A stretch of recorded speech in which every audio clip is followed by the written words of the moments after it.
نماز کا معاملہ جو ہے وہ پہلے کیوں نہیں آیا؟ نماز کا بعد میں آ رہا ہے. آت المال علی حبہ ذوی القربى والیتامى والمساکین وابن السبیل والسائلین وفی الرقاب. کتنا دور لے گئے. واقام الصلاۃ وآتى الزکاۃ. یہ ہے ترتیب کے اعتبار سے جو میں نے عرض کیا تھا. یہاں عنوان کیا ہے؟ یہاں نیکی کی حقیقت عنوان ہے. اس کی روح ایمان ہے اور اس کا ظاہر اس میں سب سے پہلے انسانی ہمدردی، اور اس ہمدردی کی بنا پر وہ مال جو بہت محبوب ہے خرچ کرنا. درد دل کے واسطے پیدا کیا انسان کو، ورنہ طاعت کے لیے کچھ کم نہ تھے کروبیاں. اگر یہ نہیں ہے تو کچھ نہیں. حضور نے فرمایا من یحرم الرفق فقد حرم الخیر کلہ. جو شخص دل کی نرمی سے محروم ہو گیا وہ کل کے کل خیر سے محروم ہو گیا. کسی کو دکھ میں دیکھو اور اس پوزیشن میں ہو کہ تم اس کا کوئی مداوع کر سکو اور نہ کرو، پھر تم چاہے مفسر ہو، محدث ہو، نیک نہیں ہو. تم عابد ہو سکتے ہو، زاہد ہو سکتے ہو، تم مفسر ہو سکتے ہو، محدث، نیک نہیں ہو سکتے. من یحرم الرفق، رفق کہتے ہیں نرمی. رفیق ہمارا ساتھی، دمساز. ظاہر بات ہے آپ کو دکھ ہوگا، آپ کے رفیق جو ہے اس کے اپنے دل میں محسوس کرے گا آپ کے درد. ہمدرد کسے کہتے ہیں؟ ہمدرد جن کا درد مشترک ہے. ہم عصر ایک زمانے کے لوگ، ہم جماعت ایک جماعت میں پڑھنے والے، ہم درد. خنجر چلے کسی پہ تڑپتے ہیں ہم امیر، سارے جہاں کا درد ہماری جگر میں ہے. اگر یہ رفق نہیں ہے، اگر یہ ہمدردی نہیں ہے، اگر کسی کو دکھ میں دیکھ کر آپ تڑپ نہیں اٹھتے، اگر اس کی مدد کرنے پر قادر ہو اور نہیں کرتے تو کل خیر سے محروم ہے. پڑھے جاؤ نمازیں اور تہجدیں، کچھ حاصل نہیں ہو. اس پر جو آخری آیت قرآن کی ہے، لن تنالوا البر حتى تنفقوا مما تحبون، اس سے زیادہ کیٹیگوریکل سٹیٹمنٹ اور کیا چاہیے. لن کے ساتھ جو نفی ہوتی ہے فعل مضارع میں، انتہائی مؤکد. ہرگز نہیں پہنچ سکتے نیکی کے مقام کو جب تک کہ خرچ نہ کرو ان میں سے جو چیزیں تمہیں پسند ہیں. قمیض پھٹ گئی ہے، بوسیدہ دے دو کسی کو، یہ نہیں ہے خیرات و صدقات، بلکہ جو تمہیں محبوب ہو. لن تنالوا البر، بر کے مقام تک نہیں پہنچ سکتے. پھر میں کہہ رہا ہوں عابد ہو سکتے ہو، زاہد ہو سکتے ہو، علم کا معاملہ ہے، محدث ہو سکتے ہو، مفسر ہو سکتے ہو، فقیہ ہو سکتے ہو، مفتی ہو سکتے ہو، سب کچھ ہو سکتے ہو. قرآن مجید کی روح سے نیک نہیں کہلا سکتے. وآت المال علی حبہ. اب اس میں جو ترتیب میں نے کہا تھا، الاقرب فالاقرب، الاقرب فالاقرب، سب سے پہلے ذوی القربیٰ. اور اس میں اکثر و بیشتر ہم سے کوتاہی ہوتی ہے. دور دراز کے لوگوں کے ساتھ نیکی ہو رہی ہے. سگے بھائی کی بیوہ اور یتیم بچے جو ہیں وہ محروم ہیں. انہوں نے اس وقت یہ کر دیا تھا، یہ کر دیا تھا. ظاہر بات ہے کہ رشتہ داروں سے تو شکایتیں ہوتی ہیں. یہ تو ہمیشہ ہمارے مخالف رہے ہیں جی، ان کی ہم کیسے مدد کریں. اگر تو اللہ کے لیے دینا ہے تو پہلا حق ان کا ہے. من احب للہ وابغض للہ واعطى للہ ومنع للہ. اللہ کے لیے دیا ہے اگر، تو اپنے اس نفس کی جو انتقام کا جذبہ ہے اس کو کچلو، اور جس کا سب سے پہلا حق ہے اس کو پہنچاؤ. حق بحقدار رسید. ذوی القربى والیتامى، جو باپ کا سایہ نہ رہا. والمساکین، مساکین کسے کہتے ہیں؟ مسکنت کہتے ہیں کم ہمتی. آپ کو معلوم ہے آج کل ایک مرض کہلاتا ہے نیورستھینیا. آدمی دیکھنے میں ہٹا کٹا ہے، صحت مند ہے، لیکن اندر سے اس کی کوئی ہمت ایسے جواب دے گئی ہے کچھ کر ہی نہیں سکتا. وہ ہے مسکین. اسی لیے جو فرمایا گیا یہودیوں کے لیے ضربت علیہم الذلۃ والمسکنہ، ذلت کے معنی بھی کمزوری اور مسکنت کم ہمت، ہمت ختم ہو گئی.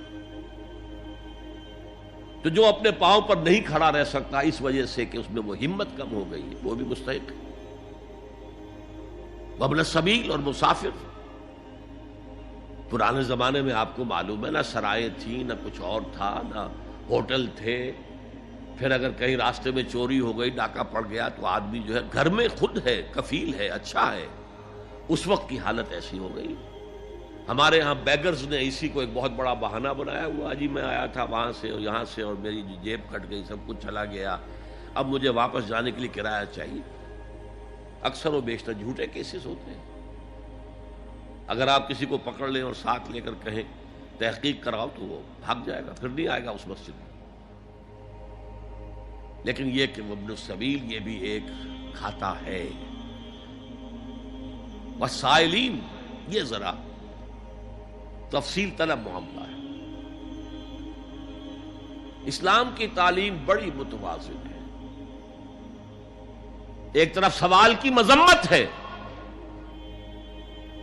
مت اپنا دستے سوال دراز کرو کسی کے سامنے.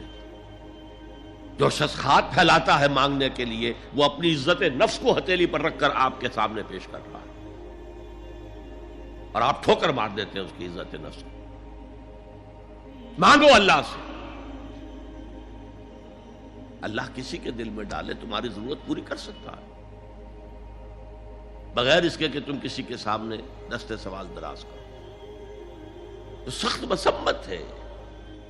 اور خاص طور پر بیگری جو ایک انسٹیٹیوشن بن گیا ہے، ایک پیشہ بن گیا ہے، وہ تو اسلام کی تعلیمات کے منافی ہے. اور جس طرح کی ہم خیرات بانٹتے ہیں، 5 روپے کا نوٹ دے رہے ہیں مانگنے والوں کو مسجدوں کے باہر، سمجھ رہے ہیں ہم نے حاتم طائی کی خبر کو لات مار دی، حالانکہ حقیقت میں آپ انسٹیٹیوشن آف بیگری کو سپورٹ کر رہے ہیں. کسی ایک کو لے لو، آؤ چلو مجھے اپنا گھر دکھاؤ، مجھے بتاؤ تم واقعی اس قابل ہو یا نہیں ہو، اور پھر اس کی مدد کریں، لمسم کریں. پھر وہ 5 روپے نہیں ایسی دیں کہ وہ کچھ اپنے پاؤں پر کھڑا ہو سکے. میں نے 1 روپیہ نہیں کہا، اس لیے کہ 1 روپیہ تو اب کوئی شے نہیں رہی، لیکن یہ کہ 5 روپے کا نوٹ بھی آپ نے تقسیم کرنے شروع کر دیے، یہ کیا ہے؟